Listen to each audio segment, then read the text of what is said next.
चलो स्टार्ट करते हैं।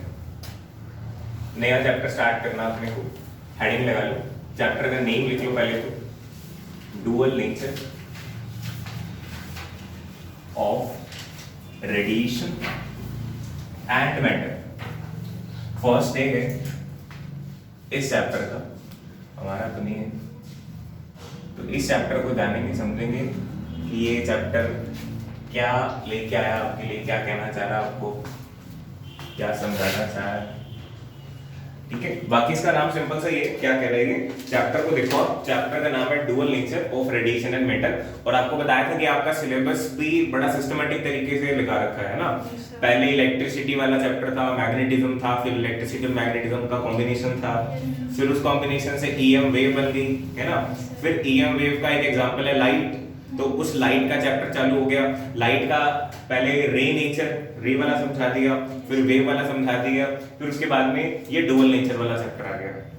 ठीक है, और डुअल नेचर में दूसरा नेचर यहाँ पे दिखाई देगा आपको, और फिर उसके बाद में लाइट वाला सारा किस्सा खत्म हो जाएगा और अपन आ जाएंगे एटम पे, न्यूक्लियस पे, और फिर लास्ट में जाते जाते थोड़ी सी मॉडर्न फिजिक्स पढ़ेंगे, लाइक सेमीकंडक्टर वगैरह, जो हमारे फोन के अंदर चिप्स वगैरह लगती हैं, कैसी होती है, किससे बनती है, वो तो नहीं पढ़ेंगे, पर उससे छोटे लेवल की हमारे मोबाइल में जो लगती हैं वो तो बहुत एडवांस लेवल की चीज़ें लगती हैं, सिंपल लेवल की चीज़ें पढ़ेंगे। ठीक है, तो इसके अंदर भी दो हेडिंग लिखी हुई है, एक लिखा हुआ है डुअल नेचर ऑफ रेडिएशन और एक लिखा हुआ है डुअल नेचर ऑफ मैटर, है ना।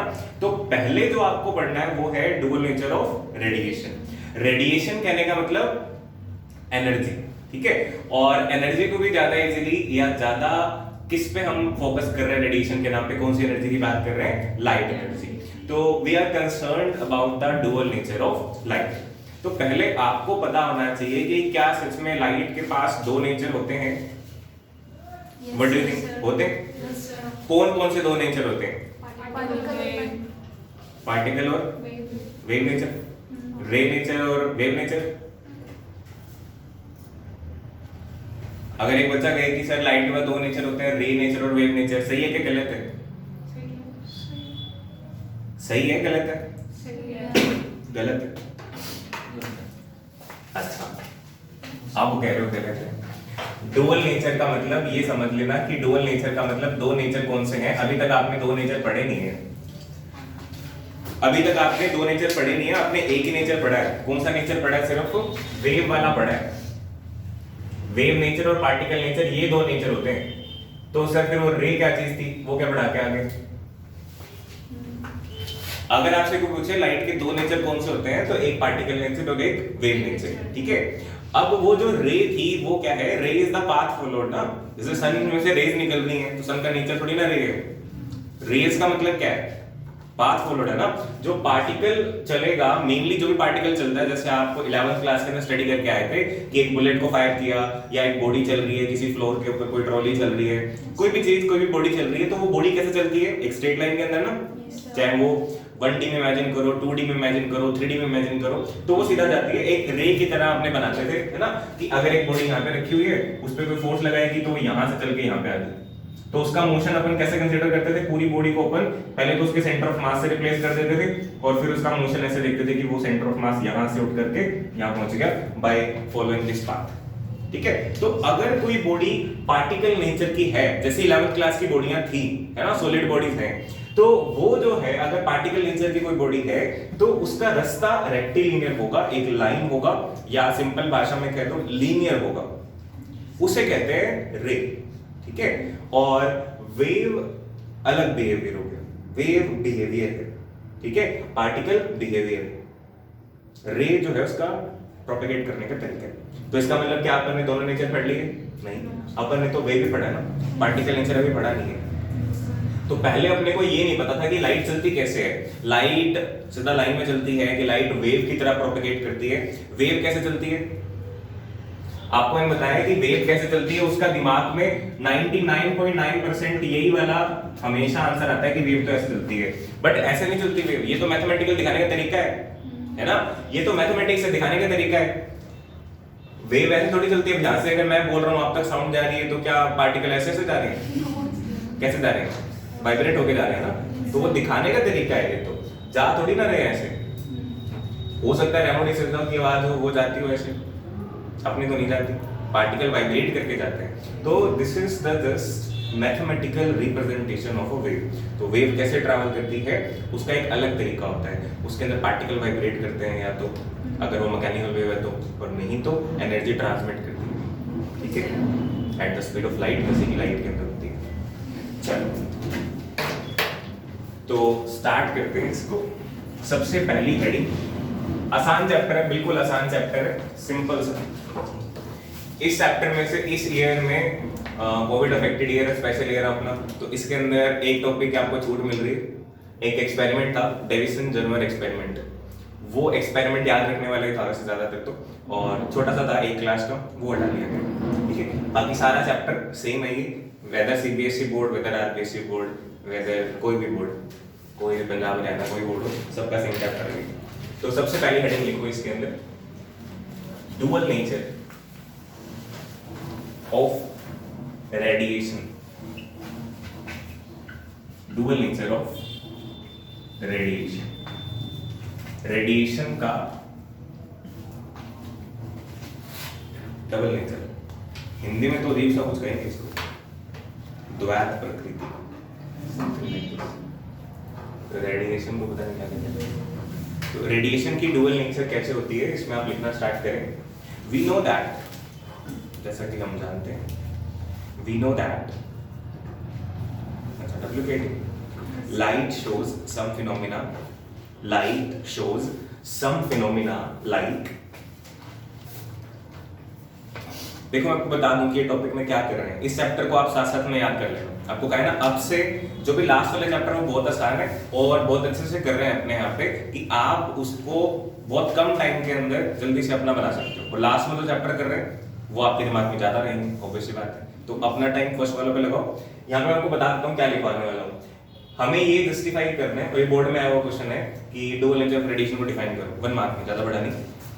तो डुअल नेचर ऑफ रेडिएशन में हम क्या लिखने वाले हैं कि लाइट के कुछ फिनोमिना होते हैं जो वेव नेचर वाले होते हैं, कुछ फिनोमिना होते हैं जो पार्टिकल नेचर वाले होते हैं, और दोनों से हमें पता लग जाएगा कि लाइट के पास दो नेचर, ठीक है। वेव नेचर वाले कुछ एक एग्जांपल अगर आपको पता हो तो इंटरफेरेंस, डिफ्रैक्शन, है ना। और पार्टिकल नेचर वाले तो इस चैप्टर में पढ़ने वाले, photo electric effect, Crompton effect, ठीक है, बहुत अच्छे। तो लिखो, हमने लिखा था वी नो दैट, क्या लिखा था, we know that light shows some phenomena like interference, diffraction, etc. Interference, diffraction, etc. which can be explained on the basis of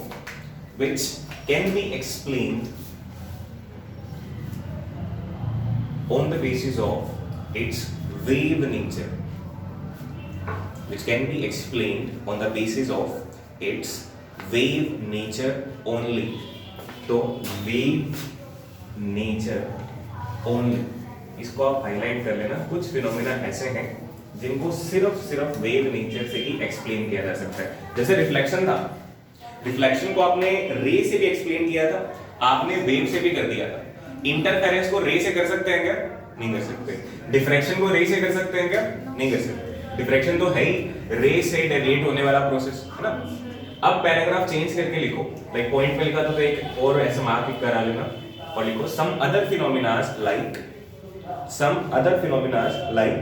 कुछ और फिनोमिना जैसे कि some other phenomenas like photo electric effect,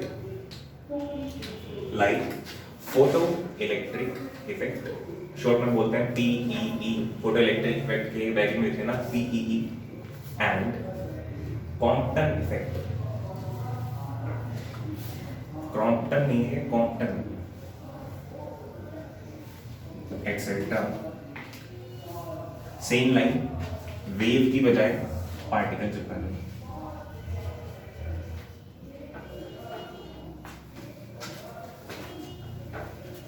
So we can see that, ये लिखने के बाद में last में लिख देंगे आप, तो हम कह सकते हैं कि लाइट के पास कैसे नेचर है, दोनों नेचर है। कभी तो वो पार्टिकल की तरह बिहेव करती है और कभी वो वेव की तरह बिहेव करती है। ठीक है, जो इस चैप्टर की जो टाइटल के अंदर आधी बात है वो अपन ने समझाई है। ये दोनों लाइन लिख लो, ब्लू वाली वेव नेचर को जस्टिफाई करने वाले कुछ अपन ने एविडेंस दे दिए, सबूत दे दिए, फिर पार्टिकल नेचर वाले दे दिए, और फिर लास्ट लाइन में आपने लिख दिया क्या, देखो। So clearly we can say that light have dual nature. light has आएगा ना, light has dual nature। क्योंकि ग्रामेटिकल मिस्टेक हो तो उसको सही कर लिया करो अपने। light has dual nature, light के पास डबल नेचर।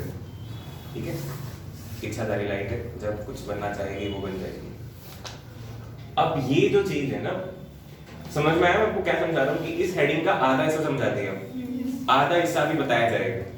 ठीक है, वो जब बताएंगे तो उसके अंदर हेडिंग लगाएंगे अपन डी ब्रोए वाली, डी ब्रोए कॉन्सेप्ट। उसने आपको बताया कि ये सिर्फ लाइट के साथ नहीं होता, ये दुनिया में हर एक चीज के साथ होता है ना। इसीलिए तो सेकंड हेडिंग क्या बनेगी, डुअल नेचर ऑफ मैटर। और मैटर का मतलब anything everything that have some mass occupies some volume is called matter, है ना।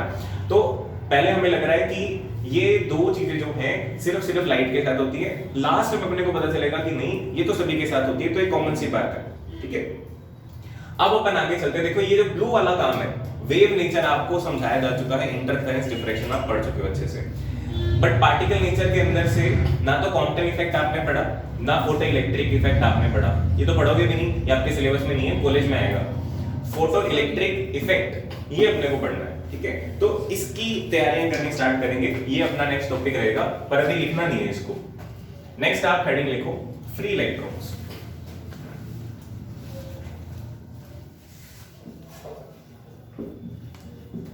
मतलब अपन ने फोटो इलेक्ट्रिक इफेक्ट स्टार्ट नहीं किया, पर कर दिया। क्योंकि शादी से पहले शादी की तैयारी चालू हो जाती है, तो शादी तो स्टार्ट नहीं, पर शादी की तैयारी तो जो तैयारी हो रही है वो होती नहीं शादी के लिए। कभी परीक्षा एग्जांपल फ्री इलेक्ट्रॉन्स क्या होते हैं, डू यू नो, पढ़ा है ना। इंट्रो क्लास है, देखो बिल्कुल सिंपल सी क्लास है, इसमें कुछ भी खास नहीं है, तो आपको पता होना चाहिए। फ्री इलेक्ट्रॉन, भले एक्सप्लेनेशन ना दो, हाँ कह दोगे तो पता लग जाएगा कि हाँ आता है। फ्री इलेक्ट्रॉन अपन ने पढ़ा हुआ कि जो भी वैलेंस शेल वाले इलेक्ट्रॉन होते हैं, आपको पहले भी मैंने बताया कि जो केमिस्ट्री के अंदर आप स्ट्रक्चर बनाते हो कि सोडियम के अंदर पूरे के पूरे 11 इलेक्ट्रॉन जो है वो शेल के अंदर है, या कॉपर है उसके अंदर सारे के सारे शेल के अंदर है। तो वो जो स्ट्रक्चर अपन बनाते हैं जिसके अंदर सारे के सारे इलेक्ट्रॉन आराम से शांति से शेल के अंदर बैठे हुए होते हैं, वो किस टेम्परेचर पे होती है, एब्सोल्यूट जीरो पे होती है वो स्ट्रक्चर। ये पता आपको या नहीं? लाइक जो एल्युमिनियम के अगर आप स्ट्रक्चर बनाते हो, केमिस्ट्री के अंदर आपको ज्यादा डिटेल मिलेगी कि इस तरह से स्ट्रक्चर बनाई ना आपने, एल्युमिनियम माने 30 नंबर पे आता है, 283। तो लास्ट शेल में ये तो पूरी भरी हुई है, लास्ट शेल में जो आप 3 इलेक्ट्रॉन ऐसे फिक्स करके रखते हो इसमें, तो ये जो स्ट्रक्चर है जिसमें सब इलेक्ट्रॉन शांत से अपनी अपनी जगह पे बैठे हैं, वो किस टेम्परेचर पे होती है? This is at 0 kelvin. और 0 केल्विन टेम्परेचर पता है ना आपको कितना होता है? क्या यहाँ रूम टेम्परेचर पे 0 केल्विन है क्या? बहुत ज्यादा है यहाँ तो, है ना, बहुत ज्यादा टेम्परेचर है, इसका मतलब कि काफी ज्यादा एनर्जी यहाँ पे आ सकती है ना। और ये इलेक्ट्रॉन जो वैलेंस शेल वाले हैं, इनके लिए एनर्जी बहुत कम चाहिए होती है बाहर निकालने के लिए, विच से शायद आयनाइजेशन एनर्जी, तो वो एनर्जी बहुत कम चाहिए, तो ये बाहर आ जाएंगे, है ना। तो ये वैलेंस इलेक्ट्रॉन ना रह करके क्या बन जाते हैं? Free electron. ठीक है, ये फ्री हो जाते हैं, बट फ्री किसके लिए होते हैं? सिर्फ मेटल सरफेस के अंदर घूम सकते हैं, मेटल से बाहर नहीं आ सकते। ठीक है, लिखें इसको। तो लिखो इसकी डेफिनेशन, लिखो द इलेक्ट्रॉन्स ऑफ, जल्दी से लिख लो इसको, the electrons of the valence shell are loosely bound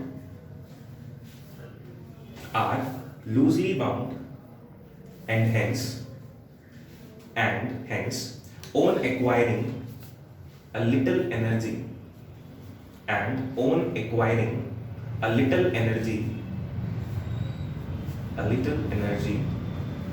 bracket में लिखो in the form of heat due to thermal agitation, thermal agitation, AGETATION, thermal agitation, bracket close, becomes free to move inside metal surface and are called free electrons. इन्हीं electrons को free electrons कहा जाता है। माने free electrons are basically valence electrons जिन्होंने कहीं से भी कोई एनर्जी एक्वायर कर ली हो और अपनी जो वो छोटी सी अट्रैक्शन फोर्स थी न्यूक्लियस के साथ में उसको तोड़ करके ये बाहर आ गए, है ना। सपोज कि आप क्लासरूम में बैठे हो, कोई ज्यादा आप पे निगाह नहीं है या क्लास में भी डोर है, तो आप क्लासरूम से तो बाहर आ गए पर आप स्कूल से बाहर नहीं जा पाए, है ना। स्कूल से बाहर जाने के लिए ज्यादा सिक्योरिटी है, तो आप क्लासरूम से बाहर हो, इधर उधर भटक सकते हो, एक वाटर पॉइंट से दूसरे वाटर पॉइंट तक तो जा सकते हो, बाकी आजकल तो ऐसा भी सीन नहीं है ना। और स्कूल से बाहर नहीं जा सकते, वैसा सीन है इन लोगों के पास। क्लियर, समझ में आ रही बात? ठीक है। और एक जो वर्ड लिखा अपन ने हीट थर्मल एजिटेशन, वो क्या लिखा कि मोस्टली ये जो वैलेंस इलेक्ट्रॉन है इनको फ्री इलेक्ट्रॉन बनाने के अंदर कौन रोल प्ले करता है। जैसे अपन नॉर्मल रूम टेम्परेचर की बात करते हैं, तो रूम टेम्परेचर पे आप सोचो कि कॉपर की वायर को यहाँ पे रखा हुआ है, उसके अंदर फ्री इलेक्ट्रॉन है तभी तो उसमें से करंट जाएगा ना, नहीं तो जाएगा ही। इसका मतलब रूम टेम्परेचर पे आपने इसको गर्म नहीं किया तो भी उसके अंदर फ्री इलेक्ट्रॉन है, माने वैलेंस इलेक्ट्रॉन फ्री इलेक्ट्रॉन बन चुके हैं। तो उसको एनर्जी किसने सप्लाई करी है? ये जो रूम टेम्परेचर पे उसको हीट मिल गई, है ना, क्योंकि ये स्ट्रक्चर तो इस पे है, इससे थोड़ा सा भी टेम्परेचर एक्स्ट्रा होगा तो उसको हीट एनर्जी मिलेगी और वो एनर्जी इसकी लिंकेज को खत्म करने में काम आएगी। ओके, बट ये याद रखना है कि मेटल अभी भी मेटल सरफेस के अंदर है। अब हम अगर मेटल सरफेस में से बाहर निकालना चाहें तो कैसे निकाल सकते हैं, वो लिखते हैं। नेक्स्ट हेडिंग लिखो, ejecting electrons out of metal surface. Metal या नॉन मेटल किसी से भी निकाल सकते हैं, हेडिंग में सिर्फ मेटल लिख रहे हैं, ठीक है। ब्रैकेट में आप लिखना चाहो तो लिख सकते हो, मैं आपको बता रहा हूं मेटल के लिए भी है और नॉन मेटल के लिए भी है। हेडिंग में मेटल लिखा जाता है, मेनली किसी भी सरफेस से इलेक्ट्रॉन को बाहर निकाला जा सकता है। अब सुनने वाला काम ज्यादा, लिखने वाला काम कम है। यहाँ पे देखो, ऑल लाइज हियर, ध्यान से देखो इधर कि अगर ये किसी भी मेटल का सरफेस है, किसी भी नॉन मेटल का सरफेस है, ठीक है, मेटल को ज्यादा इजीली मान लेते हैं क्योंकि मेटल से जैसे सबसे इजीली निकालना इलेक्ट्रॉन्स को अवेलेबल होता है एल्कली मेटल से, ठीक है, उनमें से निकालना इजी होता है, तो मेटल ज्यादा करते हैं अपन लोग। किसी भी मेटल को अगर आप रूम टेम्परेचर पे देखोगे, पहले आपकी इमेजिनेशन क्या थी कि सिर्फ एटम होंगे, एक न्यूक्लियस होगा, कुछ शेल्स होंगी, है ना, कुछ इस तरह की स्ट्रक्चर इमेजिनेशन में थी। अब आपको ये पता है कि अगर रूम टेम्परेचर पे देख रहे हैं तो सारे इलेक्ट्रॉन्स ने अपनी जगह को होल्ड कर रखा है क्या? नहीं, वो इलेक्ट्रॉन्स अपनी अपनी जगह से बाहर आ चुके हैं in the form of free electrons. वो फ्री इलेक्ट्रॉन बन चुके हैं और वो कहां आ चुके हैं? बाहर आ चुके हैं। इसमें से भी कोई बाहर आया होगा, इसमें से भी, इसमें से भी, इसमें से भी, इसमें से भी, मतलब हर किसी में से इलेक्ट्रॉन्स बाहर आ रखे हैं और वो कहां पे हैं? इस पूरे सरफेस पे घूम रहे हैं। और अगर मैं कह रहा हूं कि इसमें से इलेक्ट्रॉन बाहर आ गए तो क्या ये न्यूट्रल रहेंगे? रेड वाले एटम्स नहीं रहेंगे ना, क्या बन जाएंगे? पॉजिटिवली चार्ज हो जाएंगे। अगर मेरे अंदर से नेगेटिव चीज बाहर निकल जाए तो मैं कैसा बन जाऊंगा? पॉजिटिव। ये दोनों तरह की बातें हैं, केमिस्ट्री वाली बात भी और फिलोसफिकल बात भी। तो ये पॉजिटिव हो गए, इन्होंने अपनी नेगेटिविटी बाहर निकाल दी, ठीक है, और वो नेगेटिविटी क्या है? इलेक्ट्रॉन्स। पर सरफेस से बाहर नहीं है। हम अगर चाहें कि ये इलेक्ट्रॉन सरफेस से भी बाहर आ जाए तो हमें क्या करना पड़ेगा? कुछ और एनर्जी प्रोवाइड करनी पड़ेगी, है ना। सारी की सारी बात डिपेंड किस पे करती है? एनर्जी पे, है ना। इतनी एनर्जी नहीं मिली को इसको कि भाई ये मेटल से बाहर आ जाए, तो आपको अगर इसको इलेक्ट्रॉन को मेटल सरफेस से बाहर लेकर के आना है तो आपको किसी ना किसी तरीके से एनर्जी प्रोवाइड करनी पड़ेगी। और अगर एनर्जी प्रोवाइड करने के अलग अलग तरीके हो हमारे पास तो इलेक्ट्रॉन को बाहर निकालने के भी अलग अलग तरीके हो जाएंगे। जैसे फिर से आपको केमिस्ट्री हेल्प कर सकती है। यहाँ पे केमिस्ट्री में आप डिसोसिएशन रिएक्शन पढ़ते हो। डिसोसिएशन में आप 3 तरह के डिसोसिएशन पढ़ते हो ना, याद है? फोटोलिटिक, थर्मल और इलेक्ट्रिक। जिसमें हीट से तोड़ो, जिसमें लाइट से तोड़ो और जिसमें इलेक्ट्रिसिटी से तोड़ो, है ना। 10th क्लास की बेसिक चीज है। तो वैसे ही यहाँ पे इलेक्ट्रॉन को बाहर निकालने के लिए अपने को एनर्जी चाहिए, तो कितने तरीके से एनर्जी दी जा सकती है पहले सुनेंगे, फिर एक साथ लिख लेंगे अपन। तो पहला जो तरीका होता है, सबसे पहला ऑप्शन जो है वो है कि इसको हीट कर दिया जाए। ठीक है। इसको अगर आप हीट कर दोगे, हीट करते जाओगे तो क्या होगा, वो हीट इस इलेक्ट्रॉन की काइनेटिक एनर्जी को इंक्रीज करेगी, इनका मोशन काफी रैपिड हो जाएगा और एक टाइम ऐसा आएगा कि जब ये इजेक्ट होना स्टार्ट हो जाएंगे। ठीक है, इसको बोलते हैं, लाइक मैं यहां लिख देता हूं, इसको बोलते हैं थर्म आयनिक एमिशन। क्यों बोलते हैं ऐसा, आप इजीली समझ सकते हो। थर्म आयनिक एमिशन, एमिशन मतलब कि एमिट होने वाला प्रोसेस, थर्म मैंने थर्मल और आयनिक मैंने आयन से निकल रहे हैं ना इसमें से, तो इसको बोलते हैं थर्म आयनिक एमिशन। ठीक है, ये तो है one of the method, this is not the only method, this is one of the method. दूसरा तरीका क्या है, दूसरा तरीका ये है कि भाई अगर आप यहाँ पे सामने कोई स्ट्रॉन्ग इलेक्ट्रिक फील्ड लगा दो उसके सामने, सपोज हमने क्या किया, एक स्ट्रॉन्ग इलेक्ट्रिक फील्ड लगा दिया जिसका पॉजिटिव साइड इधर रख रहे हैं आप, ठीक है, पॉजिटिव चार्ज क्रिएट कर सकते हैं किसी प्लेट पे काफी सारा, कैसे भी करें, कर दिया अपन ने, ठीक है। नेगेटिव प्लेट कहाँ है इसकी, तो कहीं और लगा दिया, ग्राउंड कर दी। जैसे अगर एक सेल भी हो, है ना, एक सेल हो, उसके अंदर पॉजिटिव पार्ट यहाँ कर दे और नेगेटिव पार्ट ग्राउंड से अगर अटैच कर दें तो भी ऐसी कंडीशन क्रिएट की जा सकती है। तो यहाँ पे अपन ने बहुत सारा अगर पॉजिटिव चार्ज क्रिएट करते हैं और अपने धीरे धीरे बढ़ाए जाते हैं, तो ये पॉजिटिव जो है, यहाँ पे आपको पता है कि इलेक्ट्रिक फील्ड क्रिएट हो जाएगा और ये पॉजिटिव चार्ज इस इलेक्ट्रॉन को एक्साइट करेगा बाहर आने के लिए, है ना, इसको उकसाएगा कि बाहर आ जा, मैसेज बच जाके, क्योंकि पॉजिटिव है। तो ये इलेक्ट्रॉन जो है धीरे धीरे यहां से बाहर आके पहले तो यहां पे कलेक्ट हो जाएंगे सारे के सारे, जैसे आपने पोलराइजेशन इन डाइलेक्ट्रिक पढ़ा, और फिर अगर आपने काफी एनर्जी दे दी है तो ये निकल करके यहां पे आना स्टार्ट कर सकते हैं। मतलब एक और तरीका, ठीक है, इस तरीकों को कहते हैं फील्ड एमिशन। ये दूसरा तरीका है, इसको बोलते हैं फील्ड एमिशन। ठीक है, लिखने पे ज्यादा ध्यान देने की जरूरत नहीं है क्योंकि ये सारी चीजें समझनी ज्यादा इंपॉर्टेंट है, लिखनी इतनी इंपॉर्टेंट नहीं है। अब इसको फील्ड एमिशन क्यों कहा, ये भी आप समझ सकते हो, बिकॉज हमने एमिशन करवाया है with the help of electric field, तो इसलिए field is the most important word है। क्लियर, फील्ड आयनिक एमिशन क्यों नहीं कहा, ये मत सोचना। अब दो तरीके हो गए, तीसरा तरीका और हो सकता है, किसी और तरीके से भी अपने इलेक्ट्रॉन को बाहर निकाल सकते हैं क्या, बताओ। नहीं, फोटो इलेक्ट्रिक इफेक्ट पे पहुंचेंगे, इसी चीज को आपको मतलब मैं दूर करना चाह रहा हूं कि आपको ये पता है कि सर सिलेबस में फोटो इलेक्ट्रिक इफेक्ट है, तो घूम फिर के आपने पहुंचना तो वहीं पे, है ना। पर ऐसा नहीं है कि वो टॉपिक तो टॉपिक आप रट के चलो कि फोटो इलेक्ट्रिक इफेक्ट है तो मैं अब डायरेक्टली आपको पहली हेडिंग फोटो इलेक्ट्रिक इफेक्ट लिखा दूं, नहीं। बट आपको पता होना चाहिए कि फोटो इलेक्ट्रिक इफेक्ट है क्या चीज। फोटो इलेक्ट्रिक इफेक्ट इस हेडिंग के अंदर से एक तरीका है, ठीक है। फोटो इलेक्ट्रिक इफेक्ट जैसे कि कार से ट्रैवल करना is one of the mode of transportation, तो आपको पता होना चाहिए ना, घर से यहाँ आना है, यहाँ से घर जाना, तो सिर्फ कार की जरूरत नहीं है, पैदल भी जा सकते हो, साइकिल में भी जा सकते हो, किसी भी चीज से जा सकते हो। तो वैसे ही फोटो इलेक्ट्रिक इफेक्ट क्या है, इलेक्ट्रॉन को बाहर निकालने का तरीका। पर इलेक्ट्रॉन को किस किस तरीके से बाहर निकाला जा सकता है, अभी हीट से निकाल दिया आपने, इलेक्ट्रिक फील्ड से निकाल दिया।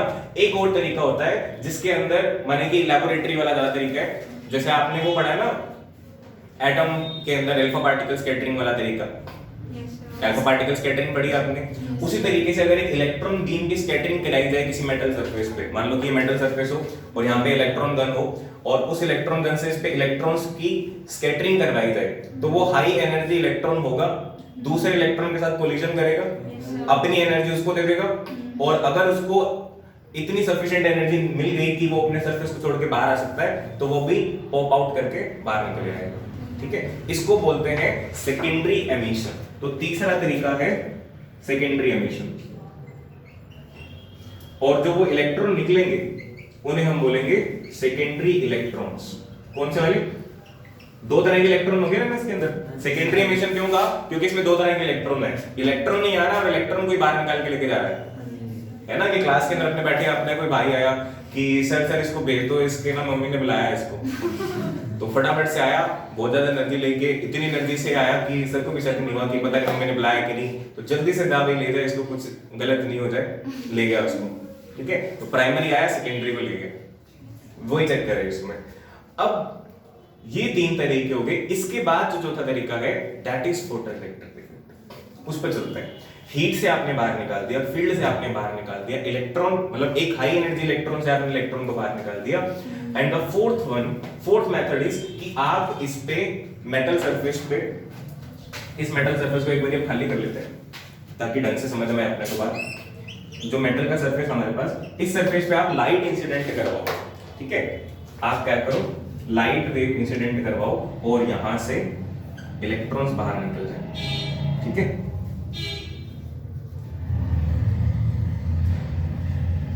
एच न्यू लाइट का सिंबल है ना, तो लाइट जाए और लाइट की वजह से अगर इलेक्ट्रॉन निकल के बाहर आ जाए तो इन्हें बोलेंगे फोटो इलेक्ट्रिक इफेक्ट या photo electric emission.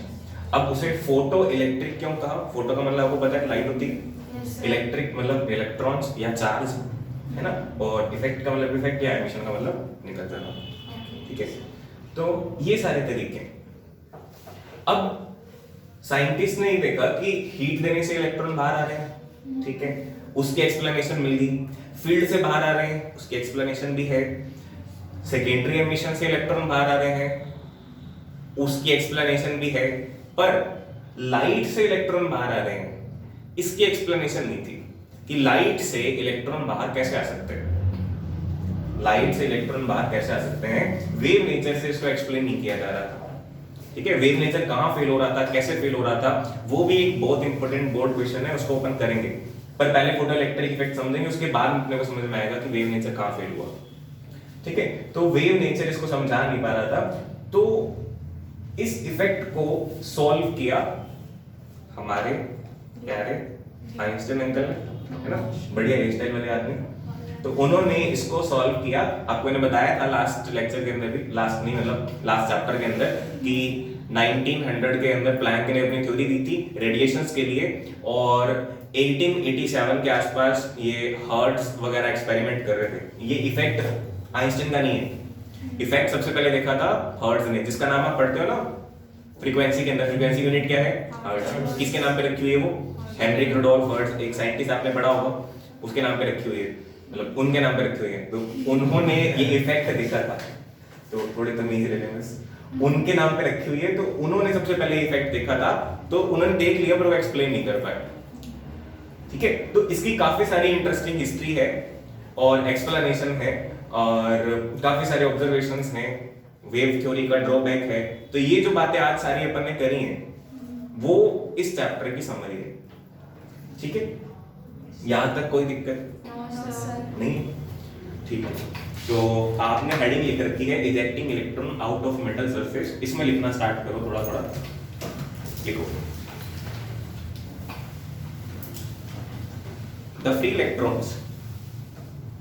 free electrons are free only in metal surface. इन पे फोकस कर लेना, अंडरलाइन कर लेना। Free electrons are free only in metal surface. So to take them out,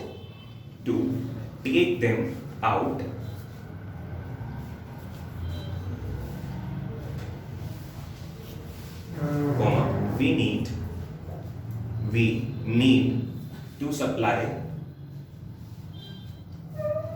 need to supply क्या supply करना पड़ेगा? Energy. We need to supply energy which can be done in the following ways. Ways लिखने के बाद में dot dot लगा लेना, semicolon या कोलन लगा लेना, और उसके बाद में लिखो नंबर 1 पे थर्म आयनिक एमिशन। नंबर 1 थर्म आयनिक emission.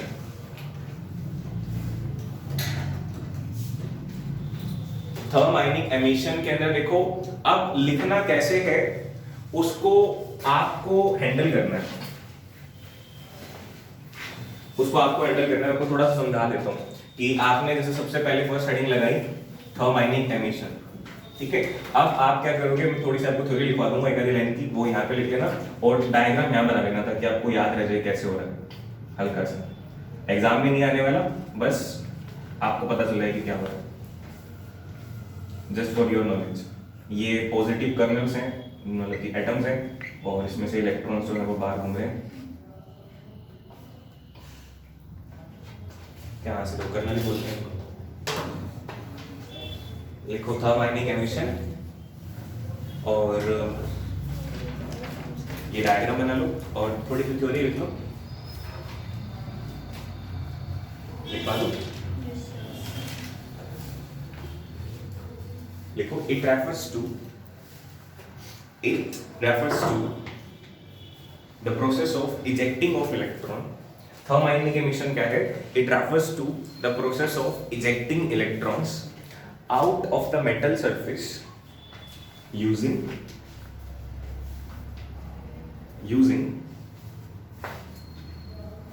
heat energy,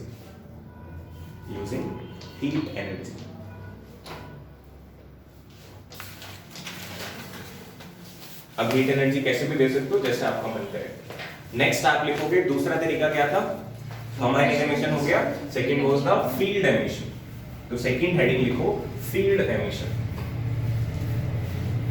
field emission के अंदर डायग्राम कैसा बनेगा वो आपको बनाना आता है कि उसके सामने एक प्लेट बना लेना पॉजिटिव चार्ज वाली, और इलेक्ट्रॉन्स जो है काफी सारे दीवार पे इकट्ठे कर देना।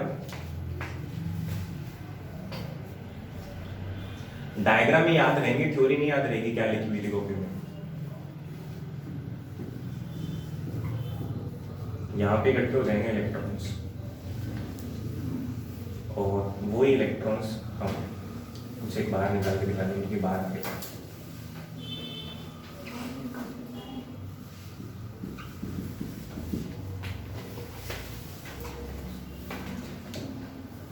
अब इसके अंदर क्या लिखोगे? सेम लाइन लिख लो।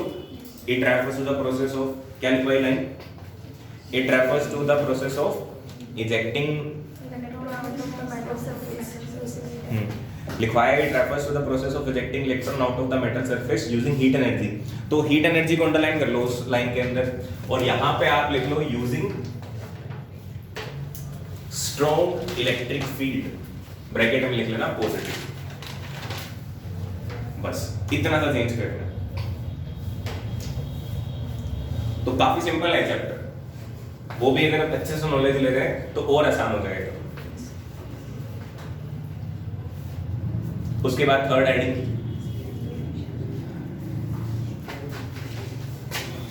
आप यहां पे सिर्फ वो चीजें लिखते रहो जो चेंज है, जो बची हुई चीजें है ना वो घर पे जाके कर लेना काम। जो थर्ड है, थर्ड तरीका क्या था? Secondary emission. नहीं तो अपन फिर एक्स्ट्रा चीजें डिस्कस नहीं कर पाएंगे।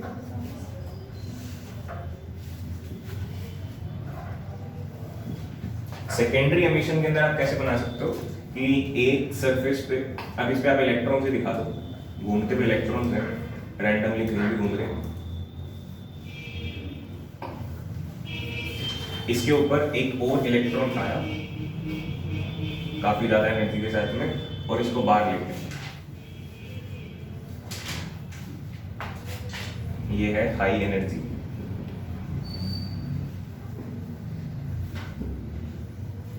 इलेक्ट्रॉन। कहां से आए? इलेक्ट्रॉन बीम से। सिंबॉलिक डायग्राम बना रहे हैं अपन, करने में बहुत जोर आता है 6 पेपर को। हमारे टेक्निक्स चाहिए, काफी सारी ऑपरेटर्स चाहिए। जो ये इफेक्ट अपने पढ़ते हैं सारे के सारे ना, कि जैसे फोटो इलेक्ट्रिक इफेक्ट पढ़ेंगे, क्वांटम इफेक्ट, कॉलेज में आके पढ़ोगे, सब कुछ सही राह वहां तक पहुंचोगे तो, और अल्फा पार्टिकल, बीटा पार्टिकल, इस सारे न्यूक्लियस के अंदर पढ़ाए जाएंगे आपको। ये सारे इफेक्ट डेली यूज होते हैं। जो मेडिकल वाले लोग हैं ना, मेडिकल मैंने मेडिकल सेंटर वाले, दवाई वाली दुकान मेडिकल नहीं कहता मैं, मेडिकल डिपार्टमेंट के जो लोग हैं, इसी फिजिक्स के अंदर, अगर फिजिक्स में फिर रहते हो तो आगे जाके आपके पास एक और ब्रांच खुलती है न्यूक्लियर फिजिक्स या न्यूक्लियर मेडिसिन करके। नॉन मेडिकल वालों के लिए भी, मेडिकल वालों के लिए भी, नॉन मेडिकल वालों के लिए भी न्यूक्लियर मेडिसिन। उसके अंदर आपको ये सारे, स्पेशली ये सारे इफेक्ट यूज करना सिखाएंगे कि कैसे इन इफेक्ट से यूज करके जो मशीन होती है ना, एमआरआई वाली मशीन है, सीटी स्कैन वाली मशीन है, ये सारी जो मशीन है, और भी बहुत सारी होती हैं। तो 2-3 फेमस नाम है जो पता है तुम्हें, मुझे भी तो मैंने बोल दिया। इसके अलावा बहुत सारी मशीन होती हैं जिनके नाम भी नहीं पता अपने को। वो सारी मशीन इन्हीं प्रोसेस पे काम करती है, ठीक है। तो वहाँ पे फिजिक्स वाले बंदे की जरूरत पड़ती है। रिपोर्ट देखने के लिए डॉक्टर काम आएगा, बट मशीन को ऑपरेट करने के लिए, मशीन के डाटा को एनालाइज करने के लिए फिजिसिस्ट की जरूरत पड़ती है वहां पर, ठीक है। सेकेंडरी एमिशन के अंदर आप लिख लो सेम लाइन, और यूजिंग हीट एनर्जी की जगह आपने लास्ट टाइम लिखा था यूजिंग इलेक्ट्रिक फील्ड ब्रैकेट में पॉजिटिव, यहाँ पे लिख लो using high energy electrons from electron beam, using high energy electrons from electron beam.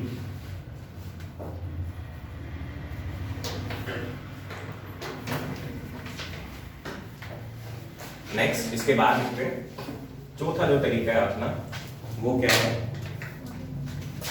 Photo electric.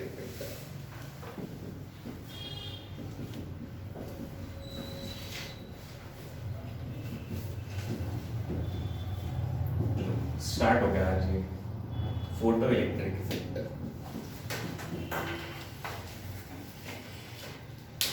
इसके अंदर आप डायग्राम कैसा बना सकते हो, इस तरह की लाइट की वेव्स आई यहाँ पे, और यहाँ से इलेक्ट्रॉन जो है वो बाहर निकल गया, इलेक्ट्रॉन बाहर निकल गया, इसकी एनर्जी थी एच न्यूटन।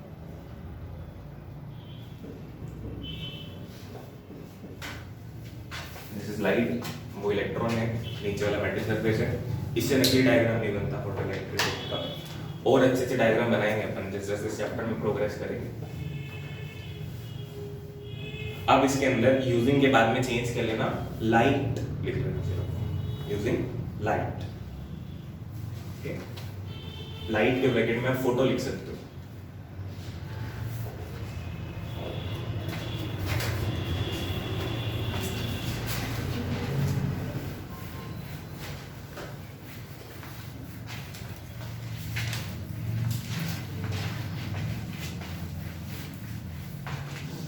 लो, अब नेक्स्ट पेज पे आओ आप, नई हेडिंग, थोड़ी ग्रैंड हेडिंग लगाते हैं, history of photo electric effect. मैंने आपको कहा था last time photo electric effect में ब्रैकेट में लिख लेना PEE, ताकि नेक्स्ट टाइम यूज करें तो पता हो आपको। बाकी आपकी तरफ से पूरा लिखना तो पूरा लिख दो। History of photo electric effect, photo electric effect कहां से स्टार्ट हुआ, कैसे स्टार्ट हुआ, कब कब चला, ये सारी बातें। सबसे पहले इसके अंदर जो नाम आएगा वो आएगा हर्ट्ज। तो नंबर 1 इज हर्ट्ज एक्सपेरिमेंट।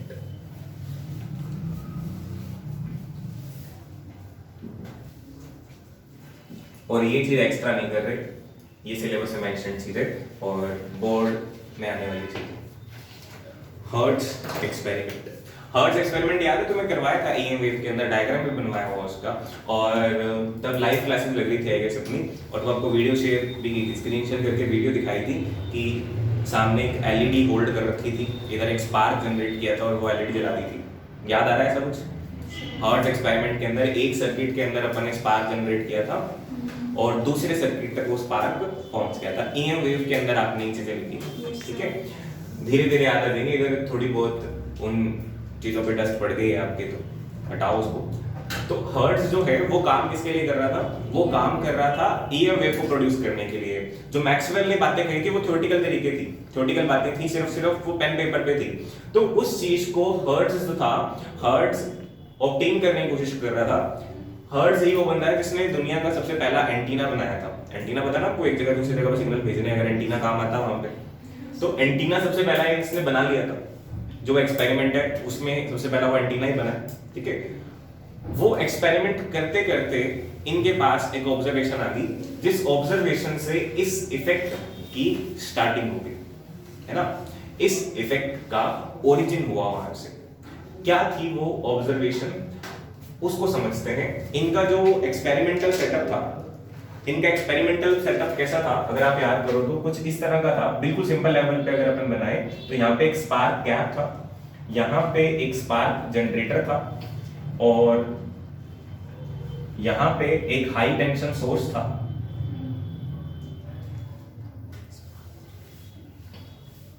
एक की लगी होगी यहाँ पे, ठीक है। और सामने की तरफ यहाँ पे एक ऐसे बैंगल टाइप की चीज थी ना, जिसके अंदर स्पार्क बन रहा था। यहाँ पे जो है स्पार्क क्रिएट हो रहा था, और वो ट्रैवल कर रहा था और स्पार्क यहां पे हमें दिखाई दे रहा था। ये एक्सपेरिमेंट था हर्ट्ज का।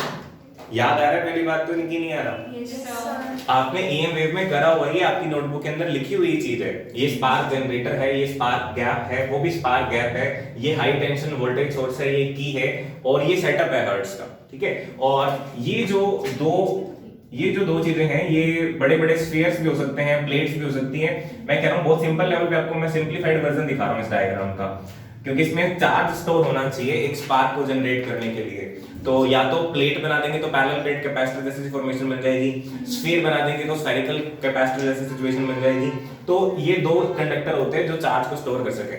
ठीक है, और जैसे ही इसके अंदर की को ऑन करके इन दोनों हाई वोल्टेज सोर्स को ऑन करते हैं तो इसमें से एक स्पार्क जनरेट होता है, और वो स्पार्क उधर भी जाकर के उन दोनों पॉइंट्स के बीच में भी एक स्पार्क हमें दिखाई देता है। ठीक है, यहां से ये प्रूव हो गया था कि बिना वायर के एक जगह की चीज दूसरी जगह पहुंचाई जा सकती है, माने ये एंटीना बन गया था। ठीक है, एक्सपेरिमेंट तो इस चीज का चल रहा था, और ये जो चीज यहां पे ट्रैवल कर रही है ये कौन सी वेव है? ईएम वेव है। ये डिस्कशन करी थी और यही करनी थी हर्ट ने, और ये अपन पढ़ चुके हैं ईएम वेव में। अब उस चीज का फोटो इलेक्ट्रिक इफेक्ट से क्या लेना देना है उसको समझते हैं। देखो, ये जो दोनों चीजें है ना, इसको आइसोलेट करके रखा जाता है बॉक्स के अंदर। जो दो स्फीयर्स हैं, आप इमेजिन करोगे रियलिटी के अंदर ये डायग्राम कैसे बना रखा है। टेबल के ऊपर तो ऐसे नहीं बना होगा ना, टेबल के ऊपर तो सेटअप ऐसे रखा होगा। उसके अंदर सपोज करो कि दो बड़े बड़े स्फीयर्स हैं, तो दो बड़े बड़े स्फीयर्स जो इस तरह से हैं उसको किसी बॉक्स के अंदर कवर करके रखा हुआ है। ऐसा आप इमेजिन करो, इस तरह का कोई बॉक्स है, उस बॉक्स के अंदर इसको कवर करके रखा हुआ है। यहाँ पे एक स्फीयर हो गया, यहाँ पे एक स्फीयर हो गया, इसको यहाँ पे और इसको ऐसे। ठीक है, और ये जो बॉक्स है, अगर हर्ट्ज ने क्या किया, पहले इसको डार्क बॉक्स लिया, माने एकदम कवर्ड बॉक्स लिया, ताकि वो ये चेक करना चाह रहा था ना कि बिल्कुल बंद भी हो ये चीज कहीं और हो तो भी सिग्नल वहां तक पहुंचता है या नहीं पहुंचता। जैसे हम यहाँ खड़े हैं, हमारे आसपास कितनी सारी रिस्ट्रिक्शंस है, बट हमारे पास मोबाइल का सिग्नल, इंटरनेट के सिग्नल, वाईफाई सिग्नल आ जाते हैं ना। वायरलेस तो किसी भी बैरियर को तोड़ के चली जानी चाहिए, है ना, नॉर्मल बैरियर्स जो है। तो वही चीज ये ट्राई करने के लिए इसको बॉक्स में रखा हुआ था इस चीज को। ठीक है, बट जैसे उसने इस बॉक्स को हटाया, जैसे ही इस बॉक्स को हटाया तो उसे ये चीज मिली कि यहाँ पे स्पार्क जो बन रहा था, जो चिंगारी सी बन रही थी, जो स्पार्क बन रहा था, वो स्पार्क बढ़ गया।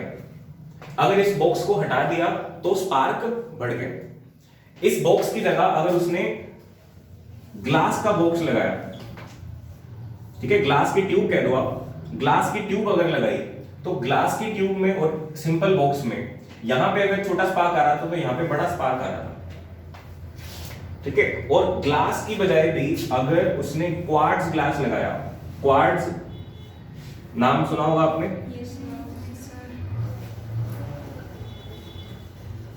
देखो, साइंटिस्ट बहुत सारी चीजें ट्राई करके देखते हैं ना कि इसमें क्या हो रहा है, उसमें क्या हो रहा है, ऐसा क्या हो रहा है, वैसा क्या हो रहा है। तो वही था, इसने पहले एक बॉक्स लगा रखा था तो स्पार्क बन रहा था। बॉक्स हटा करके आप इस तरह समझ लो, एयर वाला छोड़ दो, बॉक्स को हटा करके जब ग्लास लगाया गया तो स्पार्क बढ़ गया, और जब ग्लास को हटा के क्वार्ट्ज ग्लास लगा दिया, क्वार्ट्ज वाला ग्लास लगा दिया तो स्पार्क और ज्यादा बढ़ गया। इसका मतलब कुछ तो हो रहा है जो स्पार्क को बढ़ा रहा है। ना तो हमने सोर्स को चेंज किया, ना इसका रेजिस्टेंस कम किया, कुछ भी नहीं किया अपन ने, सिर्फ इन बॉक्सेस को चेंज किया है। या तो इन बॉक्सेस में से कुछ एनर्जी आ रही है, पर एक खाली बॉक्स, एक खाली ग्लास की ट्यूब, लाइक टेस्ट ट्यूब देखी आपने, उसमें कोई एनर्जी होती है क्या? तो कोई एनर्जी नहीं होती। तो यहाँ पे जो स्पार्क के अंदर इलेक्ट्रिकल एनर्जी बढ़ रही है, वो किस वजह से बढ़ रही है, ये चीज उसे मतलब कि माइंड में स्ट्रक होगी, अपन कह सकते हैं कि खटक गई कि ऐसा क्यों हो रहा है, ये स्पार्क जो बढ़ रहा है वो बढ़ क्यों रहा है। अभी तक इस तरह की कोई भी स्टडी एग्जिस्टेंस में नहीं थी। ठीक है, इस चीज को अगर आप रियलिटी में समझने की कोशिश करोगे ना तो आपको समझ में आएगा कि बहुत जबरदस्त बात कर रहे हैं अपन, कि जो आपको एक्सपेरिमेंट करवाया गया, सपोज आपको मीटर ब्रिज वाला एक्सपेरिमेंट कराया गया, सबसे आसान की बात कर ले, वो आपको अच्छे से समझ में आ गया। अब आप उसको एक्सपेरिमेंट वो कर रहे हो, बट करते करते आपके सामने कोई ऐसी ऑब्जर्वेशन आ गई, कोई ऐसी ऑब्जर्वेशन आ गई जो आज तक कभी आई नहीं है। अचानक से कोई चीज आपको ऐसे दिखी जिसकी एक्सप्लेनेशन आज तक है ही नहीं दुनिया के अंदर, तो आपके माइंड में कैसे कैसे ऑप्शन आ सकते हैं, क्या क्या थ्योरीज आ सकती हैं, आप उसको एक्सप्लेन करोगे कि नहीं करोगे? है ना।